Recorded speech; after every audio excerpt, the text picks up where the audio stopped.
को जय ज्योति, जय भीम, जय संविधान। बंधुओं, एक आवश्यक विषय पे मुझे आपके बीच में फेसबुक लाइव आना पड़ा। आप सबको मालूम है कि इस समय धीरेन्द्र कृष्ण शास्त्री एक गैर संवैधानिक यात्रा को निकाल रहे हैं। आज उनकी यात्रा का तीसरा दिन है और हम संवैधानिक तरीके से उस यात्रा को रोकने की कोशिश कर रहे हैं, क्योंकि संवैधानिक व्यक्ति होने के नाते, नागरिक होने के नाते, एक सामाजिक संगठन के कार्यकर्ता और आजाद समाज पार्टी भीम आर्मी के पदाधिकारी होने के नाते ये हमारी जिम्मेदारी बनती है कि जब कोई गैर संवैधानिक काम करे तो हम उसको रोकें। लेकिन हमारा रोकने का सारा तरीका जो है वो पूरी की पूरा संवैधानिक तरीका है।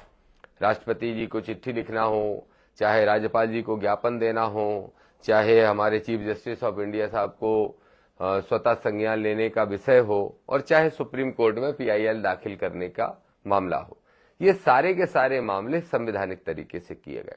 और धीरेन्द्र शास्त्री जी द्वारा जो किया गया, धीरेन्द्र के द्वारा जो भी रिएक्शन दिया गया, वो सारा गैर संवैधानिक और मनुवादी मनुस्मृति की सोच के तहत किया जा रहा है।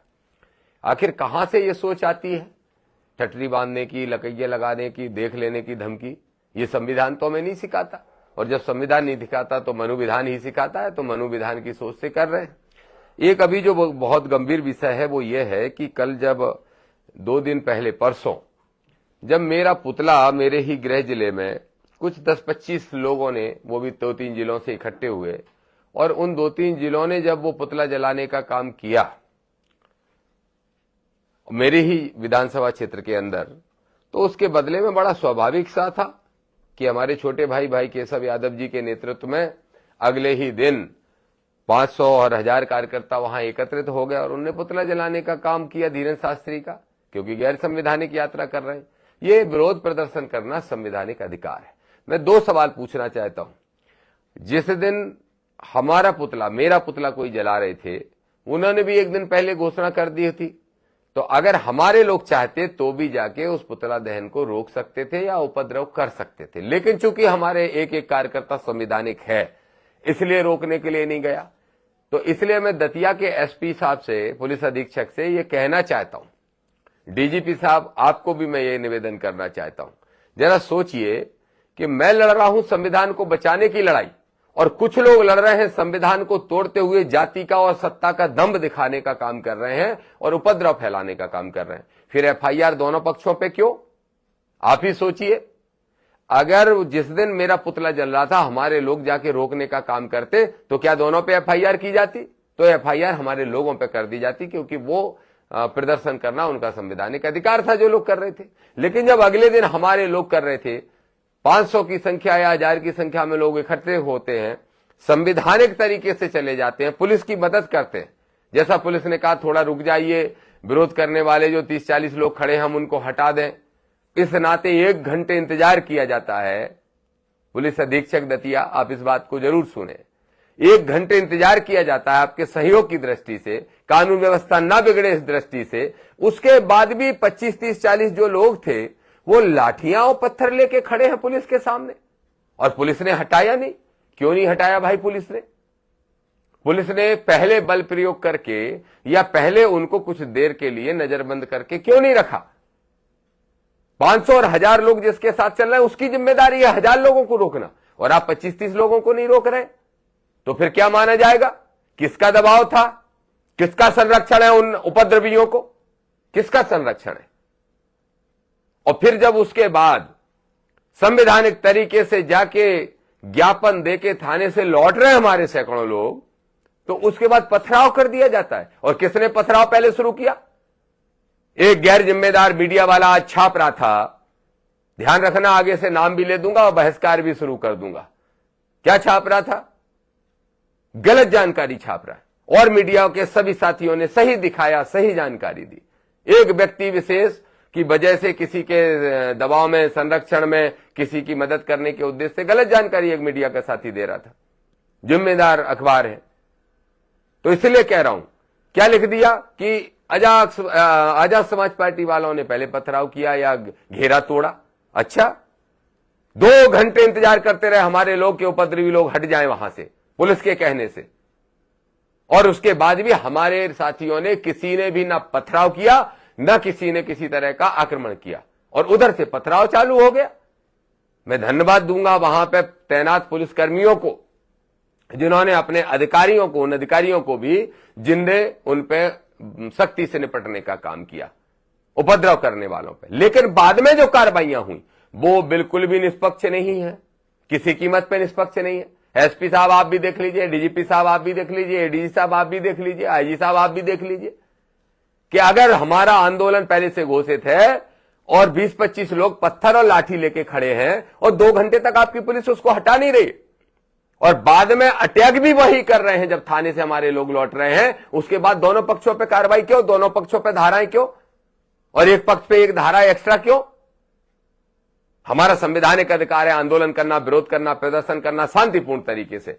हम सब कुछ संवैधानिक तरीके से कर रहे हैं। हम आग्रह करते हैं कि पुलिस प्रशासन हो, प्रदेश की सरकार हो, प्रदेश का प्रशासन हो, सबसे डीजीपी साहब से लेके चीफ सेक्रेटरी साहब से ले मुख्यमंत्री जी तक आप सबसे कहना चाहते हैं कि आप सबको भी इस बात को बहुत गंभीरता से लेना चाहिए और आपको स्वयं संज्ञान लेना चाहिए।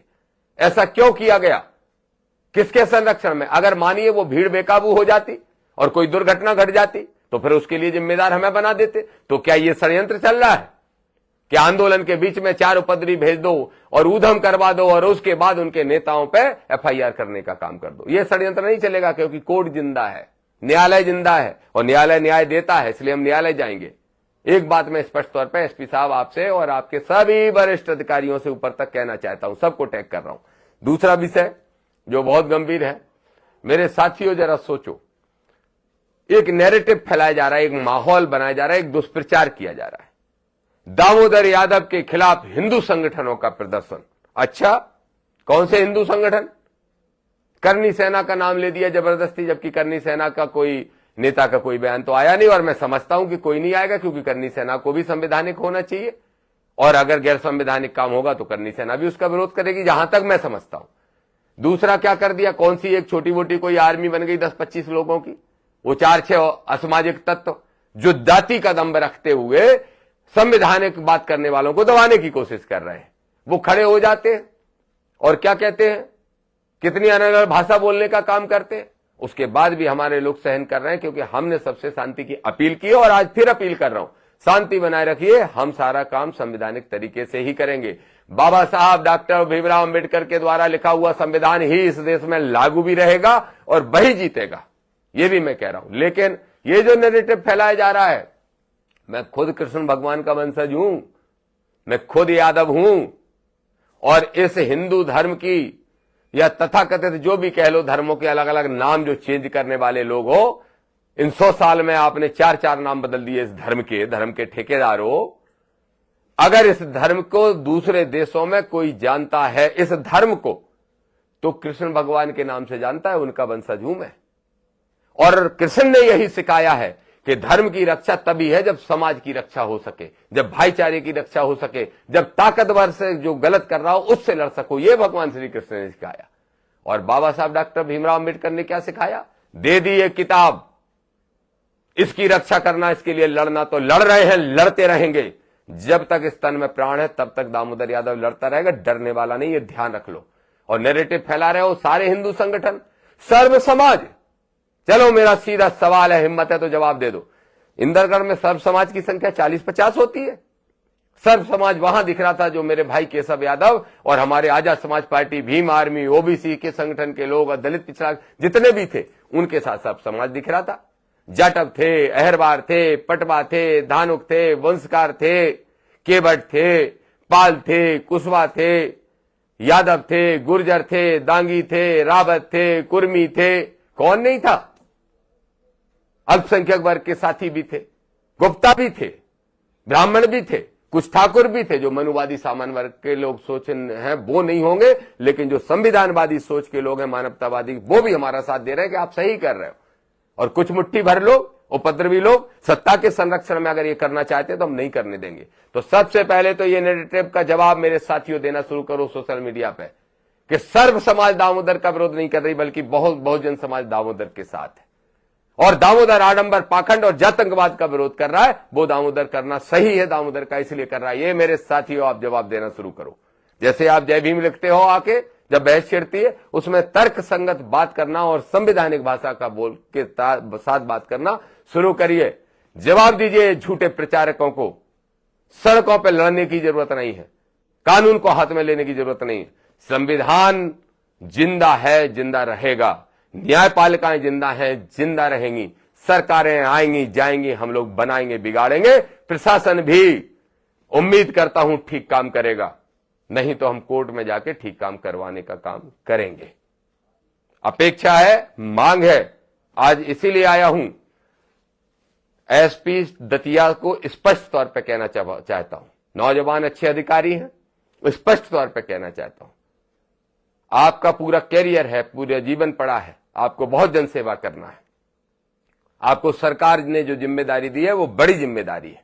तो इसलिए मैं आपसे कहना चाहता हूं कि इसकी जांच तुरंत कराई जाए कि उपद्रवी अगर 2-3 घंटे से मौजूद थे, उनको उस मौके से हटाया क्यों नहीं गया। इसका जवाब भी जरूर पूछा जाए कि क्या उन उपद्रवियों का किसके दबाव में नहीं हटाया गया और क्या वो उपद्रवियों के माध्यम से बड़ा बलवा कराने का प्रयास हो रहा था। इसका जवाब भी पूछा। इसके लिए जो दोषी अधिकारी हैं उनको तत्काल प्रभाव से उनको सस्पेंड किया जाए, जो भी दोषी। ये हमारी जायज मांग है, जायज मांग है। थोड़ा उद्वेलित जरूर हूं क्योंकि दुख हो रहा है जब संविधान को टूटते देखता हूं, तो जब गैर संवैधानिक काम होते देखता हूं, जब आडंबरी पाखंडी और आतंकवादी लोगों को इस तरीके का काम करते देखता हूं और हमारी सरकार या हमारा प्रशासन उसमें अगर जरा भी ढीला पड़ेगा तो भी दुख होता है। इसलिए कह रहा हूं, एसपी दतिया सुन लीजिए साहब, एसपी साहब, पहले तो आपको तुरंत ये जांच करानी चाहिए कि वो उपद्रवी कितने घंटे पहले से वहां मौजूद थे। उनके हाथ में लाठियां थी, उनके हाथ में पत्थर थे, उसके बाद भी मौके से क्यों नहीं हटाए गए। 5-5, 6-6 थानों की पुलिस, डीएसपी, एसपी, सारे अधिकारी, जो भी अधिकारी वहां मौजूद थे, उसके बाद भी उनको नहीं हटाया गया। सुरक्षा घेरा, सुरक्षा घेरा क्यों? किससे खतरा था हमारे लोगों को? पता कर लीजिए इंदरगढ़ का जनमानस। कुछ टुटपुंजियों से मत पूछिए, कुछ तनखाइयों से मत पूछिए, कुछ जातिवादी लोगों से मत पूछिए। आम जन का भाव पता कर लीजिए। हर एक आदमी कह रहा है कि उनने कल प्रदर्शन किया, इनने तो विरोध नहीं किया, लेकिन आज जब इनने विरोध प्रदर्शन किया तो वो विरोध पर सड़कों पर लड़ने आ गए। तो क्या संदेश देना चाहते हैं? तो मेरी अपेक्षा है, पुलिस की ये जिम्मेदारी है और मैं जरूर कहूंगा कि आप एक FIR उन लोगों के खिलाफ और करिए, जिन लोगों ने हमले किए हैं उनके खिलाफ अलग से एक कायमी जरूर करिए। हमारे साथियों ने आपको ऑलरेडी आवेदन दिया हुआ है, आपके टीआई ने या जो संबंधित थाना प्रभारी है उन्होंने FIR अभी तक नहीं की। आप जांच करा लीजिए, मेरे जो तर्क हैं उनको जांच करा लीजिए और एक FIR जरूर कीजिए। और दोषी जो अधिकारी हैं जिन्होंने उन लोगों को वहां से नहीं हटाया या कंट्रोल नहीं किया था, जो बड़ा बलवा कराने का संभावना थी जो हमारे संवैधानिक लोगों की वजह से बच गई है, तो उसमें दोषी अधिकारियों के खिलाफ कार्रवाई करिए। ये मेरा आप सबसे निवेदन और मेरे साथियों से निवेदन। ये गलत नैरेटिव, गलत अफवाहें, गलत षड्यंत्र जो फैलाया जा रहा है उसका जवाब संवैधानिक तरीके से पूरी ताकत से देने का काम करें। लड़ेंगे लड़ाई, सुप्रीम कोर्ट पहुंच चुके हैं। और एक बात और, धीरेन्द्र शास्त्री की गैर संवैधानिक यात्रा का जवाब देने के लिए दामोदर यादव संविधान बचाओ यात्रा आप सब साथियों के मदद से, सब साथियों की मदद से, हमारे संगठन के पदाधिकारी तो रहेंगे ही, लेकिन हमारी party Azad Samaj party, Bhim army का एक एक साथी और हमारे बहुजन मूवमेंट के जितने भी साथी हैं, गुर्जर स्वाभिमान संगठन से लेके और हमारे ओबीसी महासभा से लेके जितने भी संगठन जो अच्छा काम कर रहे हैं संगठन बचाने के लिए संविधान को, वो सबका सहयोग हमें मिलेगा और हम यात्रा निकाल के जवाब देंगे धीरेन्द्र शास्त्री को कि इस देश में सिर्फ आडंबर पाखंड की यात्रा नहीं बल्कि संविधान की यात्रा निकलेगी। तुम संविधान को खत्म करने की यात्रा निकालोगे तो हम संविधान को बचाने की यात्रा निकालने जा रहे हैं। आज ही प्रेस कॉन्फ्रेंस बुलाइए, आज ही घोषणा करूंगा। आप सभी को बहुत बहुत धन्यवाद। डटे रहिए, संविधान को बचाना है और इस देश को आगे बढ़ाना है। बहुत बहुत धन्यवाद। जय भीम, जय भारत, जय संविधान। नमस्कार।